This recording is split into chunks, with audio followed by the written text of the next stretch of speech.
Muy buenas tardes. El día de hoy nos acompaña Amorak Ornelas y Aldo Jurado. Voy a iniciar con la semblanza de Amorak.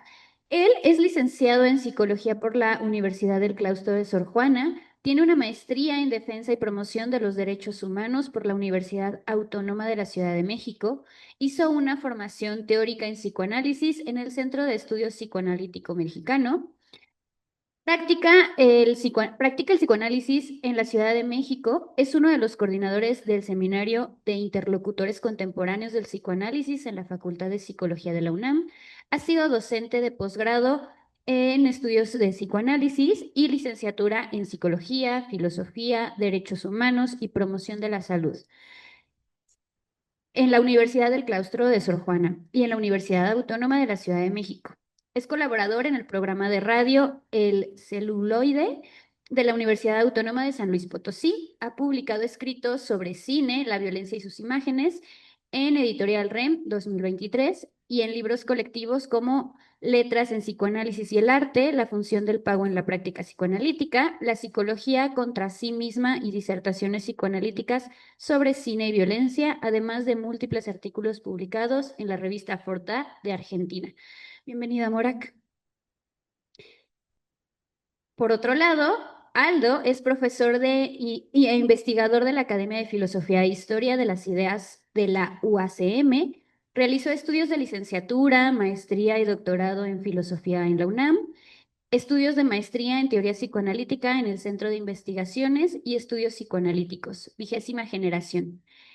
Estudios de maestría en psicología en la Universidad Tecnológica de México. Es miembro titular de la Asociación Argentina de Salud Mental a partir del 2018, coordinador del Diplomado en Teoría Psicoanalítica y del Grupo Interdisciplinario de Investigación en Teoría Psicoanalítica de la UACM. Es miembro fundador de la Instancia Psicoanalítica, practicante de psicoanálisis en el Instituto Psicoanalítico Nezahualcóyotl y en consulta privada. Sus trabajos más recientes son Voces del psicoanálisis en tiempos de pandemia, titulado La soledad del muerto, pandemia y devastación subjetiva, septiembre del 2021. La belleza en la melancolía en Adiós a Las Vegas, en Disertaciones psicoanalíticas sobre cine y violencia, editado por la Universidad de Londres en 2023. La obra que presenta en 2025 se publica en su primera novela Nadie sabía nada, bajo el sello editorial Rosa María Porrúa. La novela trata sobre un hombre llamado Alejandro Andrade que descubre un documento que vincula a sus padres con eventos históricos oscuros en México, específicamente relacionados con el 2 de octubre de 1968. Este descubrimiento lo lleva a investigar la verdadera historia de su padre y a confrontar los silencios y secretos de la sociedad mexicana y de su propia familia. La historia individual, el fantasma fundacional, la nostalgia por el amor perdido y el recuerdo de una hermana suicida, todo esto y más se conjugan en una búsqueda implacable que lo lleva a cuestionar sus más recónditas creencias. Todo el fasto del lenguaje se pone al servicio de una memoria que, tanto individual como colectivamente, le permiten, al final, desaparecer detrás de la palabra. Bienvenido, Aldo. Les voy a ceder el micrófono. Adelante.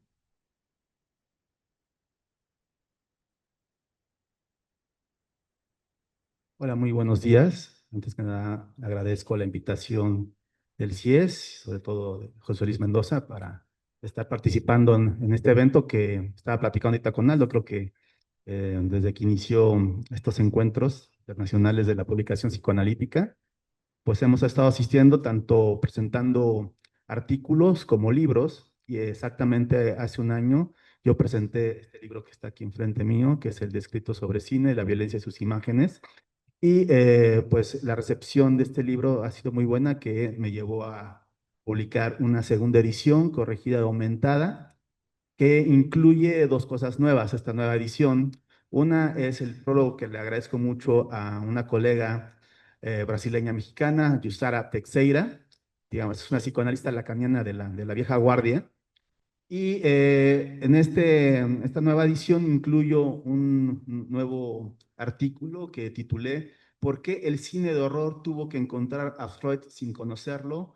Tres eslabones. Y es en cierta manera el tema al que les quiero comentar hoy, porque incluyo en esta nueva edición pues este ensayo, ¿no? Principalmente cuando estuve todo el año pasando presentando este libro, pues mucha gente se acercaba a preguntarme por qué no había comentado, analizado una película de terror o horror en mi texto, ¿no? Prácticamente porque muchas de las películas que comento no fue una selección mía, fue en cierta manera por un diplomado en el que participábamos, donde pues tocaba comentar una película y desde ahí desarrollar el análisis. Entonces junté varios análisis de varias películas, por ejemplo, pueden encontrar un abordamiento sobre las violencias online en películas como Hater o En la habitación suicida, ¿no? Son películas para abordar pues todas estas violencias online, ahorita que está todo el fenómeno de los incels a propósito de lo que pasó en el CCH Sur, pues son películas que ya desde ese entonces están abordando cómo hay una violencia digital que se desata exactamente en las redes, ¿no?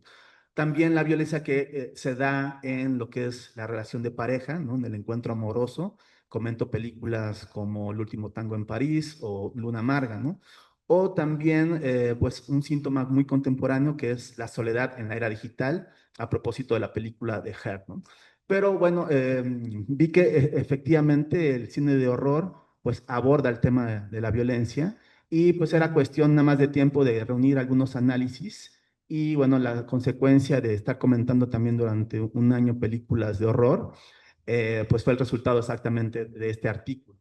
Entonces les voy a comentar algunos puntos importantes de este texto, ¿sí? Les voy a dar en cierta manera una síntesis, pero prácticamente lo que orienta la escritura de este artículo es por qué vamos a una sala de cine a ser asustados, incluso por qué pagamos para ser asustados, para ser aterrorizados, pues no solamente a veces en salas de cine, ¿no? También para entrar a la casa del horror, a subirnos a juegos mecánicos, o incluso aventarnos en paracaídas. Es una pregunta que me hago. Y creo que hay varios ejes para responder esta cuestión. Desde la historia del cine es uno, prácticamente desde sus inicios está la temática de terror en el cine, ¿no? Por ejemplo, la primera película de horror que se hizo fue en 1896, que se llama La Mansión del Diablo, de Georges Méliès, ¿no? Y pues, prácticamente ahí se desata toda una carrera de estar haciendo filmes a propósito de temáticas de horror, ¿no?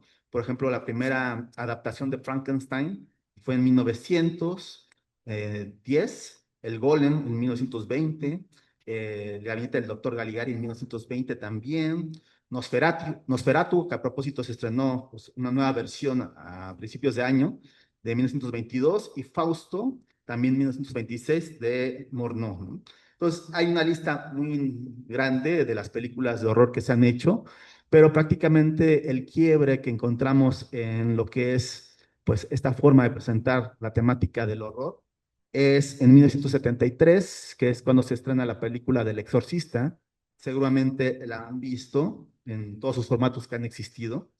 Pero lo interesante de esta película de 1973 del Exorcista es que desde sus primeras proyecciones, pues se provocó un escándalo, había desmayos, había vómitos en los espectadores, incluso se acusó de que era una película que hacía propaganda del satanismo, los grupos religiosos estaban muy indignados a propósito de esta película, incluso el cuerpo de médicos y psiquiatras y psicólogos la consideraban que era una película nociva para la salud mental, ¿no? Todo eso provocó el estreno de El Exorcista, ¿no? Y bueno, creo que, y como lo señala un analista de cine que es Fernanda Solórzano, parece que El Exorcista reveló algo que es frágil pero cierto del esquema familiar tradicional, ¿no? Prácticamente a través de esta película se nos insinúa que hay algo de lo demoníaco, del diablo, que podemos encontrar en estas familias o en estos hogares aparentemente apacibles, ¿no? Y bueno, creo que en este sentido El Exorcista fue un paradigma que generó otro tipo de cine, al menos llevó el género de horror a otro punto, ¿no? Y en cierta manera puso como un aumento, como si fuera una lupa, que pues el cine de horror toca elementos que tienen que ver con la subjetividad humana, con los valores de la época, ¿no? Sobre todo una crisis en la que está atravesando la familia, sobre todo la familia americana en esos momentos, ¿no? Entonces, a partir de esta historia del cine de horror, quise localizar lo que yo llamo eslabones, por eso el artículo se llama Tres eslabones, ¿no? ¿Cuál sería el primer eslabón donde podemos encontrar un encuentro entre el cine de horror y exactamente el psicoanálisis, ¿no? El primer eslabón es el tema exactamente del doppelganger, ¿no? El doppelganger que está traducido como, pues, el doble. Y bueno, esto está desde los primeros escritos, tanto de los discípulos de Freud como de Freud mismo, que se ocuparon precisamente en trabajar pues este tipo de fenómenos y de afectos, ¿no? Lo podemos encontrar en lo que es la temática del Das Unheimlich, ¿no? Que bueno, es importante entenderlo en su idioma original, ya que como lo han señalado algunos traductores, si se traduce al término como ominoso o ¿de qué otra manera lo han traducido? Como lo siniestro, pues se pierde exactamente la riqueza del término, que tiene que ver más con lo extraño dentro de lo familiar, ¿no? Entonces, prácticamente desde los inicios del psicoanálisis está esta temática de Hendrich, y lo interesante es cómo se hace alusión a la temática cinematográfica en los primeros trabajos que se hacen exactamente, por ejemplo, de El Doppelganger. Hay un trabajo que desarrolla Otto Rank, que fue de los primeros psicoanalistas en llamar la atención a este fenómeno de la duplicación, y en 1914 él publica pues lo que puede ser un escrito precursor, donde él analiza esta figura del doppelganger y sobre todo cómo localizarlo en varias obras literarias y mitológicas. Esto está desde los griegos hasta, por ejemplo, todo lo que es la producción de cuentos y novelas en la era romántica, ¿no? Y bueno, desde las primeras páginas, Rank reconoce que el lenguaje visual de la cinematografía, recuerdo que estamos a principios del siglo XX, el cine está también, digamos, en sus inicios, pero Rank le reconoce al lenguaje visual cinematográfico que era como la mejor herramienta para evocar aquello que Freud había desarrollado en sus primeros escritos, que eran las formaciones del inconsciente. Rank ubica que el lenguaje cinematográfico es el mejor, por ejemplo, para hablar de lo que son los sueños, ¿no? Y bueno, él hace referencia en este texto de su estudio sobre el doble a una película, ¿sí?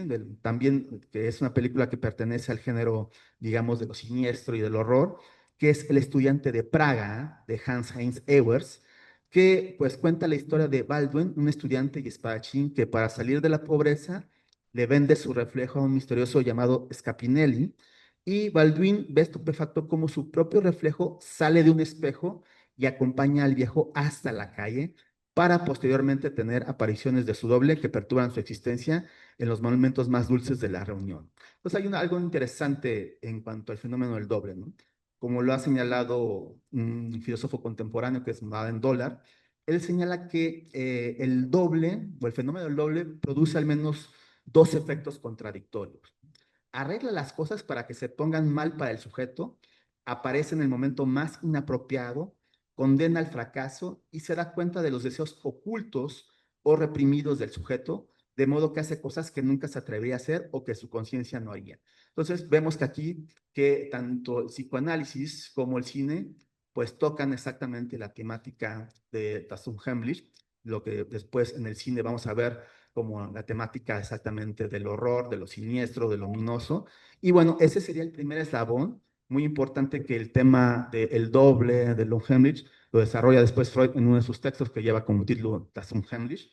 Y también va a ser retomado por sus discípulos. De hecho, otros discípulos de Freud hacen un texto que se llama El terror.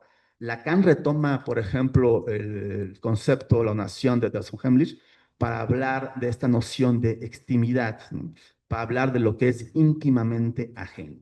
Entonces, ese es el primer eslabón que yo ubico en lo que sería este encuentro entre el psicoanálisis y el cine de horror, pero hay un segundo eslabón que, al menos en mi investigación, lo localizo en lo que es el nuevo cine de horror, que ahora se llama post-horror. Hay que situar que este cine de horror ya no es este cine el cual nos tenían acostumbrados con efectos especiales, con, digamos, jump scares o toda esta parafernalia de efectos, ¿no? Ahora este nuevo cine de horror es un cine que apunta a contar las cosas de una manera incluso lenta, muy minimalista, pero haciendo mucho hincapié en los afectos negativos. Los afectos negativos como, digamos, la nostalgia, como el duelo, incluso haciendo referencia a figuras pues que son en cierta manera sagradas o amadas por la sociedad, por ejemplo, los abuelos, los padres y sobre todo la madre. Vamos a ver que el cine post-horror va a hacer mucho hincapié en extraer lo siniestro, por ejemplo, del vínculo materno, ¿no?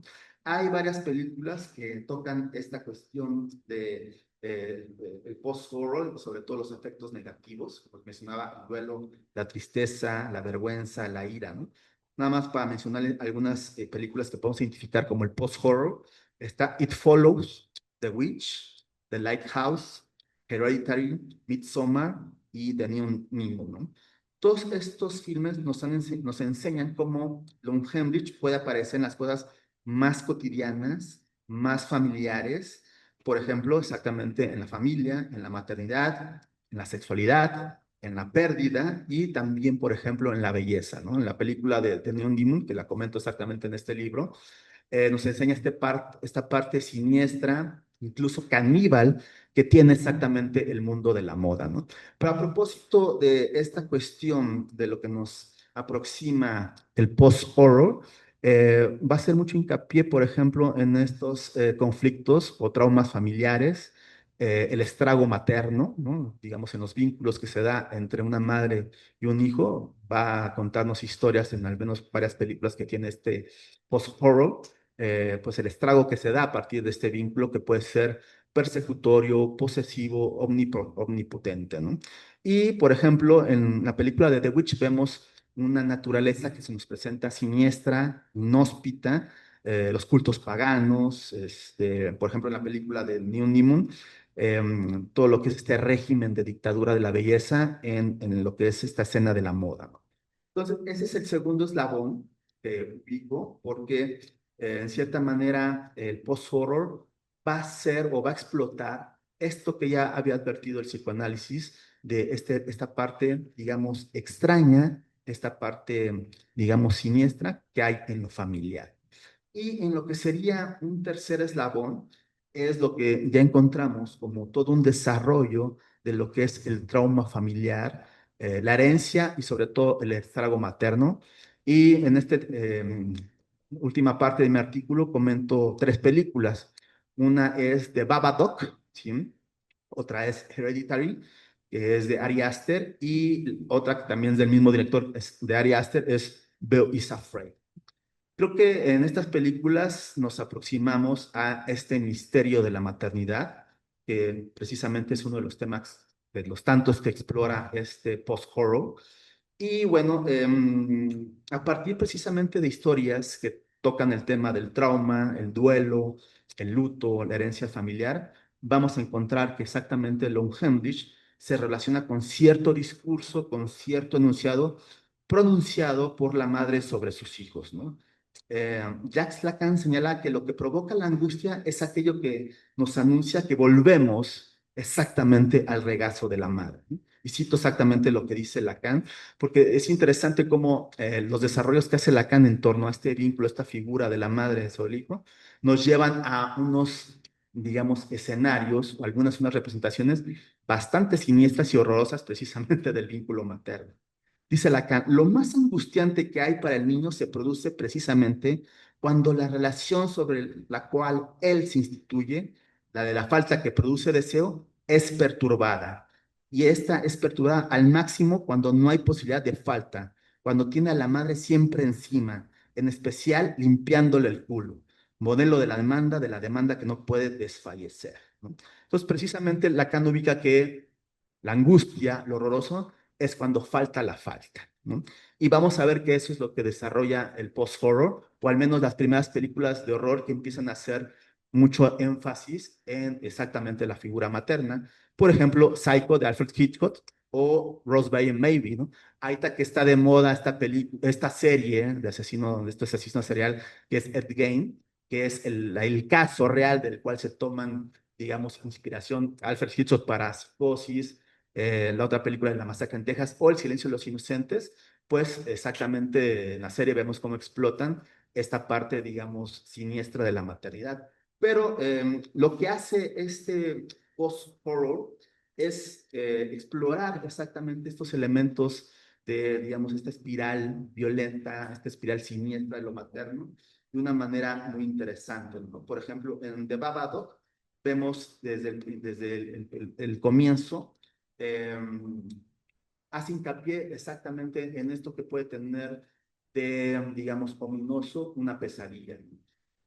Amelia se encuentra soñando sobre el accidente automovilístico que mató a su esposo Oscar, mientras ella iba manejando hacia el hospital para dar a luz a su hijo Samuel 7 años antes.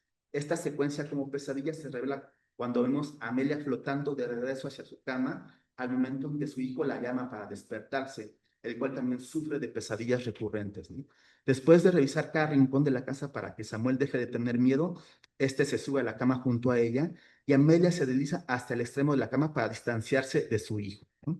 Estas dificultades para dormir y el acto de distanciarse de su hijo nos sugieren la cuestión de esta ambivalencia materna que aborda de Babadook, que, como lo ha señalado uno de los estudiosos del post-horror, que es David Church, señala que esta secuencia también funciona como un tipo de declaración de tesis para The Babadook en su totalidad. Las pesadillas recurrentes y el insomnio, propagado por el sentimiento emocional de Amelia hacia su hijo, a quien simplemente ella culpa de la muerte de su esposo, lleva a la aparición del monstruo como una amenaza para los miembros supervivientes de la familia. Entonces aquí lo interesante del post-horror es que lo monstruoso ya no va a ser una criatura que viene del espacio, que es parte de un mundo, digamos, infernal, sino que el monstruoso es algo que viene, digamos, de nuestra interioridad, de esta parte extraña y familiar que empieza a materializarse en nuestros sueños, en nuestras pesadillas, en las partes, digamos, oscuras o tenebrosas de un hogar, ¿no? Entonces, esto es lo que desarrolla de Babadook y, por ejemplo, en Hereditary, que la traducen como el legado del diablo, pues se desata también toda una locura familiar a partir de la muerte de un miembro, que es la abuela, y que a partir de ese duelo se empieza a desarrollar toda una serie de sucesos que al parecer son extraños, pero que van a tener todo su sentido ya que al parecer exactamente esta figura de la abuela, pues prácticamente maldice el legado o la herencia en esta familia al meterlos en lo que es un culto de invocación de demonios para que encarnen, digamos, en esta vida a Paimon, que es un demonio superior, ¿no? Lo interesante de esta película es que toca lo que podemos llamar lo real de exactamente la madre, ¿no? Sobre 2 minutos.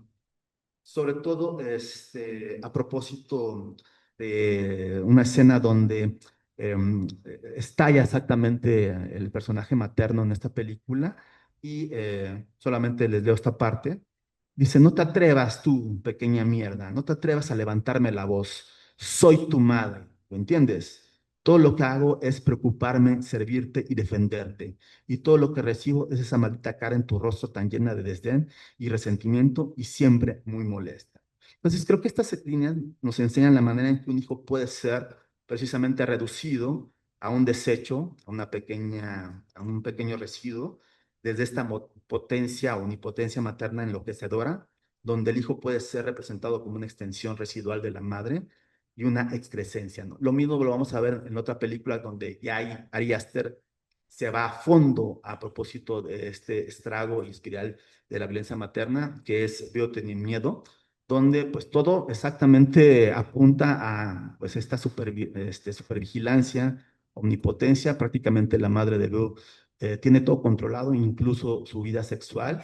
Y la última escena, que es como un estadio en un coliseo romano lleno de agua, donde prácticamente Veo está manteniéndose a flote en una barcaza que está a punto de hundirse y siendo exactamente su vida exhibida en una pantalla gigante y su madre en una tribuna usando lo que fue un mal hijo. Creo que nunca en la historia del cine nos había llevado exactamente a ver ese elemento tan, pues sí, ominoso y tan terrorífico de lo que puede llegar a ser el vínculo materno. Entonces, esto es lo que en cierta manera desarrollo de artículo, de por qué el cine de horror tuvo que encontrar a Freud sin conocerlo, tres eslabones. Muchas gracias.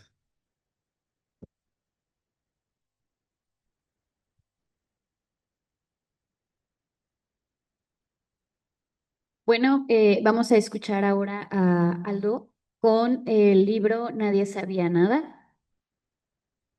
Muchas gracias.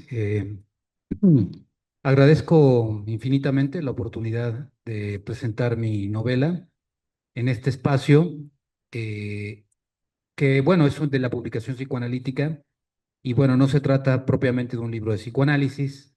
Sin embargo, comparándolo de alguna forma, sin compararme yo, sino la obra con la de Serge André, con Flack, es también el caso de una narrativa que surge a partir de una experiencia analítica, porque como dice Serge André, la literatura comienza donde el psicoanálisis termina.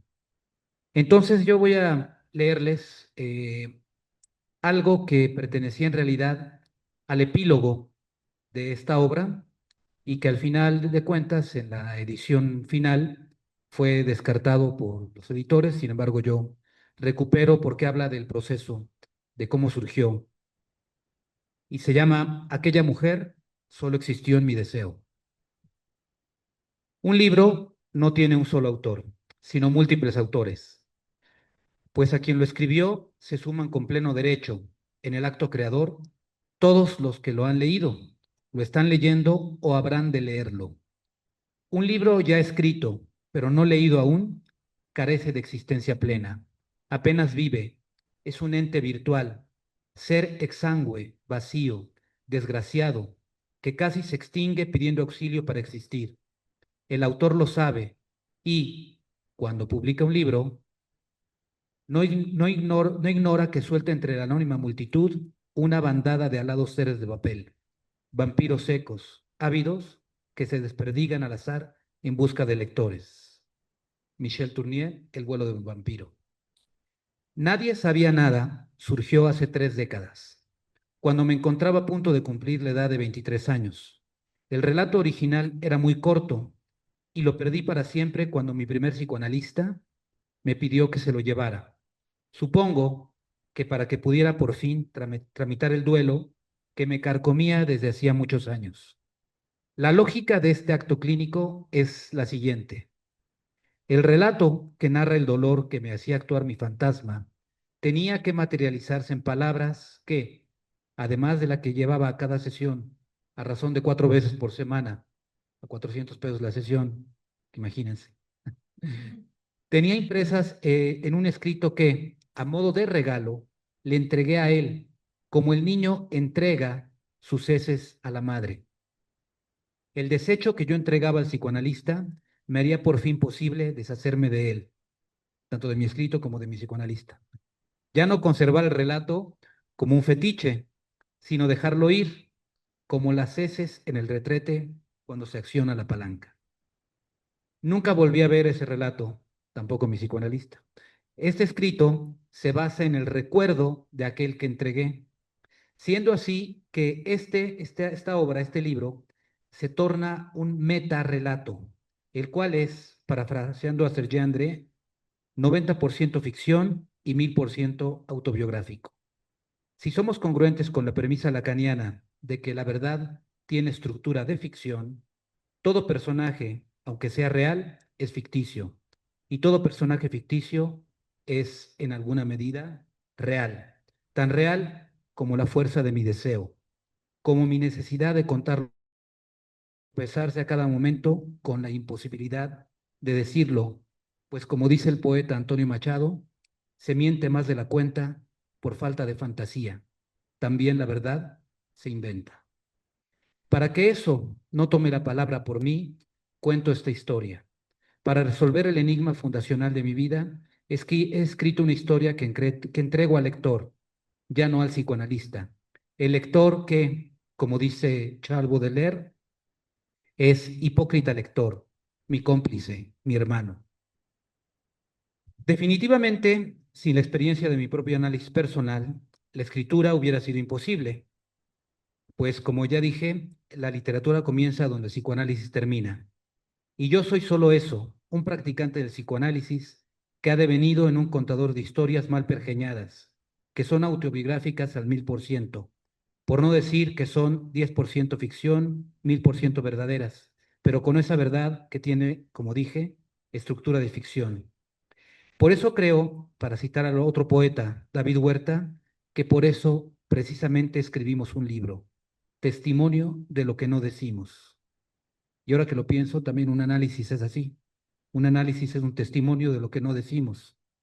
Y parte de lo que no se dice se ha entrelazado con la historia de México en los últimos 60 años. Un acontecimiento princeps permea toda esta novela, la matanza de los estudiantes de la Plaza de las Tres Culturas de Tlatelolco. A la fecha, nadie sabe con exactitud los motivos que llevaron al gobierno del nefasto presidente Gustavo Díaz Ordaz a disparar en contra de estudiantes que se reunían pacíficamente. Nadie sabe el número de muertos, nadie sabe el destino de los desaparecidos. El enigma hace que el agujero que dejaron sus ausencias se haga cada vez más grande. Y es ahí donde Alejandro Andrade, mi personaje, busca la respuesta a un enigma que le intriga y que le hace cuestionar la imagen que tenía de su padre y de sí mismo. Siguiendo la premisa freudiana, ahí donde eso era que yo debe advenir. Ahí donde se escamotea la verdad, la mentira surge para cubrir con su velo lo ominoso.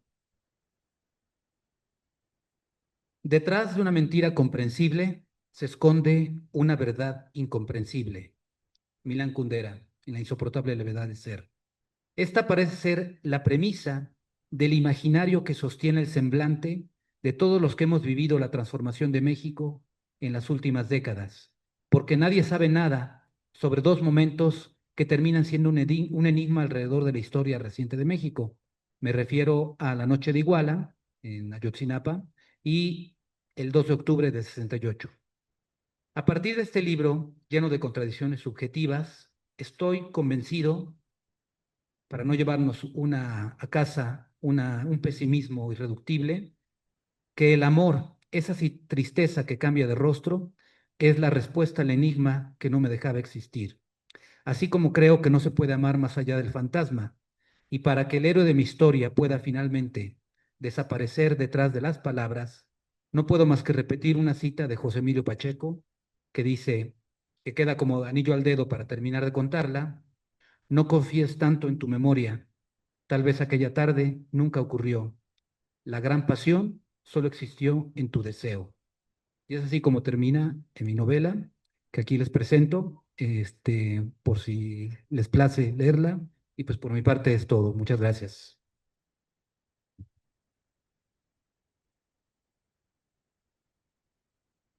Muchas gracias a ambos ponentes. Bueno, los invitamos obviamente a adquirir el libro, aprovechando que están aquí, para que se lo lleven con dedicatoria. Y abrimos espacio para las preguntas. Si me pueden ayudar, por favor.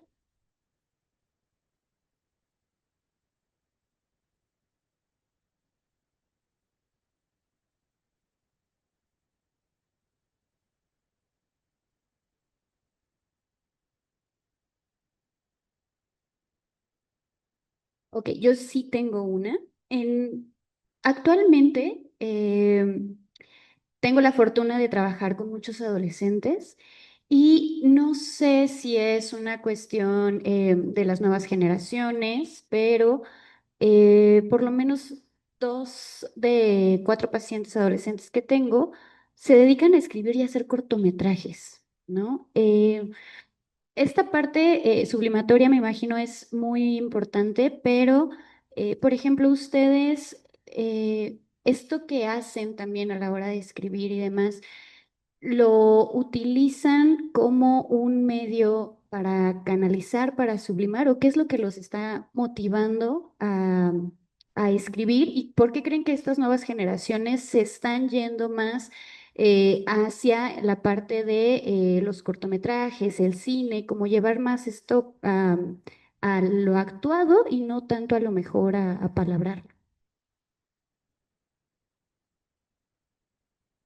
Sí, eso es un fenómeno que comento en este libro cuando hago el análisis de La habitación suicida, que es una película polaca que aborda pues estos fenómenos de los clubs virtuales donde los jóvenes pues se toman fotos de sus laceraciones, el famoso cutting, y el desafío final es filmar tu suicidio, ¿no?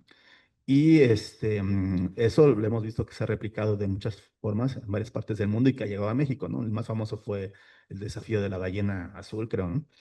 Creo que hay dos maneras de relacionarse con la imagen, ¿sí? Sobre todo si estamos en una era, pues sí, de los contenidos digitales, o como lo llama Giovanni Sartori, hemos pasado de esta fase del Homo sapiens, el hombre que piensa, el hombre que, digamos, tiene un criterio, al Homo videns, es decir, el hombre que ve, y si ve, por lo tanto, gozan en la mirada, gozan las imágenes, ¿no?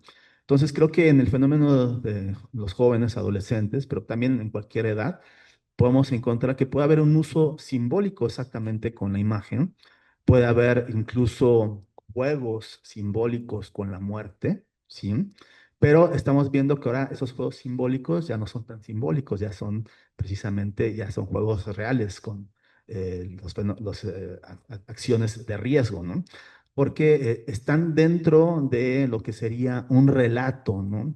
Es decir, por ejemplo, esto que pasó en CCH Sur, que ya estaba, digamos, un relato, ¿sí? de estos grupos incels, donde pues es casi como un salto épico de hacer como un acto de heroísmo ante pues una frustración y un malestar social que pues ya no es el que una vez se encontraba en la crisis de los 40, por ejemplo, ¿no? Donde unos se puede encontrar con crisis de qué pasó con mi juventud, qué pasó con mi vida, etc. No, ahora parece que las frustraciones las estamos encontrando más jóvenes, ¿sí? Más en una edad incluso adolescente, y por lo tanto es muy fácil entrar a este tipo, pues sí, de relatos, casi como de redención, de justicias, digamos, divina, ciega, y por lo tanto violenta. Y ahí es donde podemos encontrar este uso de las imágenes, pero ya no exactamente que hacen dialéctica o que hacen elaboración simbólica, ¿no?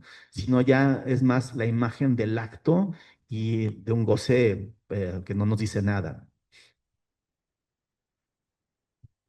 Sí, a propósito de lo que mencionas, Morak, hay una película que acabo de ver recientemente que se llama Dos ballenas se encuentran en la playa, de mexicana, de Jorge Cuchi, que justamente trata el tema o aborda el tema del cutting y del pacto suicida como una respuesta a un vacío, ya una estructuración familiar. No quiero usar el nombre constelaciones familiares porque refiere a otra cosa, pero que justamente ya no da respuesta, ya no ofrece soporte al sujeto, ¿no? Entonces parecería ser que la muerte, el amo absoluto, está al final de esos retos, ¿no? Ahora que mencionabas, cuando te estaba escuchando, pensé, cuando hablabas de Das Unheimliche, que es hallar justamente lo siniestro en lo cotidiano o lo no familiar, que literalmente es Heimliche, es familiar, entonces el un es lo que niega. Pensaba yo en la película eh, Repulsión de Roman Polanski con Catherine Deneuve, en que justamente trata es una película de los años 60, en que sin ser de esta época, pero justamente marca, porque se trata de una mujer que poco a poco se va desestructurando, se va desfasando de la realidad, separando de la misma. Y un primer indicio, una escena que me pareció escalofriante, quizá la más escalofriante de toda la película, y justamente es la más simple. Se trata de que ella llega a su habitación y haciendo como si estuviera haciendo un ejercicio de teatro. Ustedes no sé si han visto o han querido actuar alguna vez, pero un primer ejercicio de teatro es: haz como si te quitaras la ropa en una habitación y nadie te estuviera viendo. Es dificilísimo hacer eso porque ¿cómo te quitas la ropa sin que nadie te vea, sin pensando que nadie te ve? Bueno, entonces llega la protagonista a su habitación, se está desvistiendo, abre uno de esos roperos que son grandotes, que tienen un espejo en la pared de adentro, en la puerta de adentro, perdón. Ahí, hasta olvídenlo, es un Heimliche, ¿no? Bueno, y entonces, al cerrar, ve solamente puede ver en el reflejo del espejo durante una fracción de segundo la silueta de un hombre y que entonces ella se sobresalta y todos los espectadores con ella, ¿no? Vuelve a abrir y no hay nadie, ¿no? Es como nunca les ha pasado que están concentrados, se ven de pronto una sombra con el rabillo del ojo y de pronto voltean y no hay nada. Ese pequeño microinfarto que provoca esa sensación, que es justamente retornar a estas experiencias que el cine de horror ya cada vez se da, pues tiene que explorar nuevas vías porque el cine de horror con las nuevas tecnologías ya no es como el de antes, ¿no? Ahora bien, respondiendo a lo que decías, Diana, sí, ¿verdad? Diana Laura, ¿sí? Diana Laura, hablabas de la sublimación como respuesta.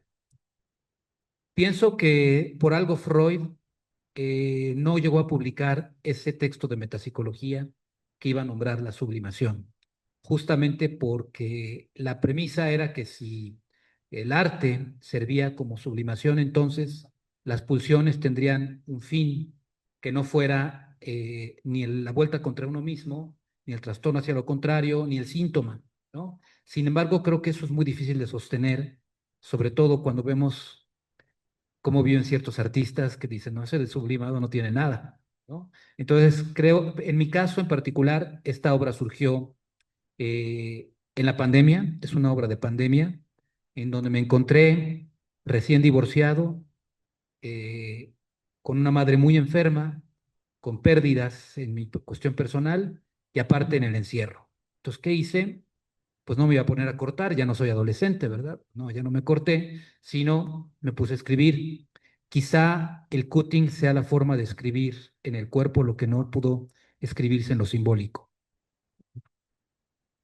Muy interesante porque además estos pacientes que mencionaba antes presentaban cutting, ¿no? Y disminuye conforme van haciendo sus cortometrajes y sus escritos. Muchísimas gracias. ¿Alguien más tiene alguna pregunta, algún comentario? Bueno, de ser así, si nos pueden decir nada más en dónde podemos encontrar sus libros, si están ahorita en costo especial por traerlos en físico, si los pueden encontrar en algún otro lugar y pues agradecerles el tiempo. Así, por ser exactamente en el encuentro, que es esta segunda edición está en 300, pero en Mercado Libre está en 450. Entonces pueden aprovechar ahorita que tiene descuento. Y también traigo la primera edición, que es está en 200 pesos. Nada más que la primera edición no trae el artículo sobre cine y cine de terror.